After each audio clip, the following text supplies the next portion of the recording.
Hi, I'm Matt, and welcome to our very hearty Valentine's weekend edition of Making Dollars and Cents at the Box Office.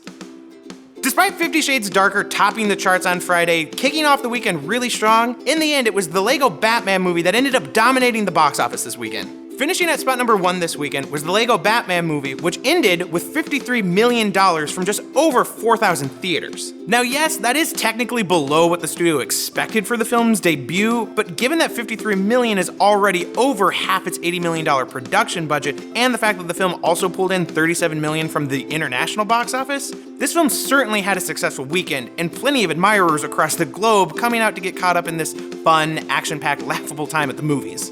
The second newcomer of the week, which also finished second, was 50 Shades Darker, which had a lot of shade getting thrown at it this weekend. Despite opening to $46.6 million and receiving a B- for moviegoers far too mentally susceptible to realize they're being taken advantage of by this pathetic excuse of a movie franchise, the film is getting torn to shreds by critics. With a 9% on Rotten Tomatoes and a 34% on Metacritic, there are no shortage of storytellers that are ready to put this movie to bed. But not like that.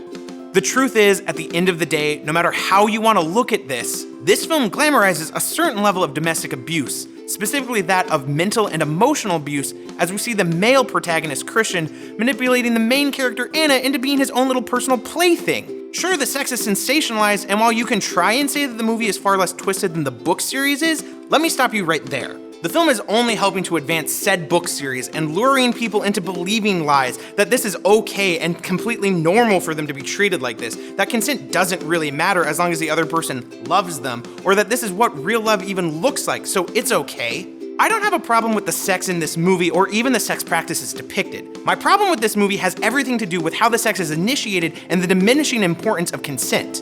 And with all of that said, I unfortunately have to admit that this film was a financial success, as worldwide it made $144 million its opening weekend, tripling basically what it took to make the film. The sad reality is that this will not be the last film from this movie series, and worse, of this subject matter. I just don't know when we're all gonna wake up and realize that garbage like this isn't okay to be glorifying and paying homage to. Moving on though, John Wick Chapter 2 totally blew audiences away this weekend, as the film pulled in $30.4 million from the domestic box office, over double what the original John Wick opened to back in October 2014. Audiences also seem to like this particular installment of the franchise more, as it was rated an A- on CinemaScore, which is a vast improvement over John Wick's B rating. While I'm not an overly fond fan of the action B-movie genre, I was really impressed with John Wick, and I was pleasantly surprised by Chapter 2. If I'm being honest, I wouldn't mind a Chapter 3.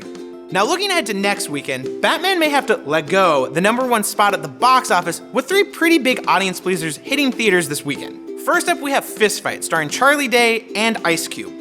It's an R-rated comedy about a pretty run-of-the-mill, reserved high school English teacher, Andy, played by Charlie Day, who ends up accidentally upsetting his exceedingly intimidating and feared fellow colleague Ron, played by Ice Cube. Ron challenges Andy to a pretty immature fistfight outside of the school at the end of the day, and while this film looks like it's going to be chock full of some interesting situational and crass humor, I do think there's going to be a little bit below the surface as well, and should hopefully prove to be more than just a throwaway February comedy. The next newcomer of the weekend is A Cure for Wellness, which despite looking like an intriguing psychological mind trip thriller along the lines of Shutter Island, is already boasting some pretty negative reviews from critics. A Cure for Wellness is a psychological horror and thriller film about a young executive named Lockhart, played by Dane DeHaan, who's sent to retrieve his company's CEO from a well-known but albeit mysterious wellness center located deep within the Swiss Alps. As with all characters of the genre, if I'm being honest, Lockhart begins to suspect something unsettling about the miracle treatments administered here, and his mind begins to unravel as he starts to discover the terrifying secrets of this self-made prison. And the final newcomer of the weekend, which honestly I cannot make heads or tails of, is Trump's The Great Wall. I mean Matt Damon's.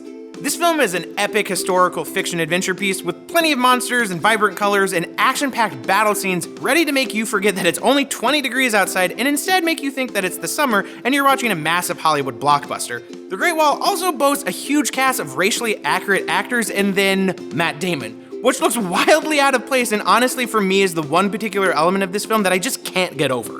With a production budget of $150 million, a 39% and a 46% on Rotten Tomatoes and Metacritic respectively, I can say with some confidence that The Great Wall is going to be crumbling like a fine piece of china this weekend. But if none of those films sound interesting to you and you still have to go see an Oscar nomination or two, you're in total luck, as this will be the final weekend before the Academy Awards on the 26th. So this weekend, go out and check out a film to support art and the artists who make them. As always, if you like this film, click subscribe, comment or like if you want to join in on the conversation, and we'll see you next week on Making Dollars and Cents at the Box Office.